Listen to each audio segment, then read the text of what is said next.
Τον Ασπρόπυργο, 3 άτομα νεαρής ηλικίας άρπαξαν με τη βία οδηγό φορτηγού.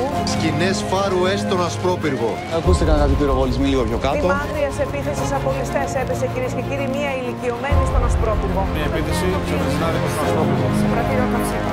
37χρονο επιχειρηματία στην λεωφόρο ΝΑΤΟ στον Ασπρόπυργο από ισχυρότατη έκρηξη. Μέσα από το δικό μας πρόγραμμα διεκδικούμε την στελέχωση του αστυνομικού τμήματος με ανθρώπινο δυναμικό, αλλά και την ενίσχυση με τεχνολογικό εξοπλισμό. Προειδοποιούμε την πολιτεία ότι καμία φυλακή δεν θα λειτουργήσει στην πόλη αν πρώτα δεν λυθεί το πρόβλημα της αστυνόμευσης με ενίσχυση των περιπολιών στην πόλη και στις γειτονιές.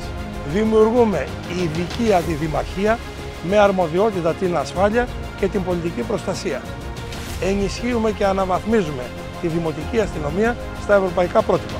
Εδραιώνουμε την άμεση συνεργασία της δημοτικής αστυνομίας με την τροχιά για άμεσο έλεγχο της κυκλοφορίας.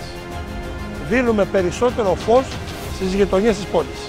Καθιερώνουμε 24ωρη φύλαξη δημοτικών και κοινόχρηστων χώρων της πόλης.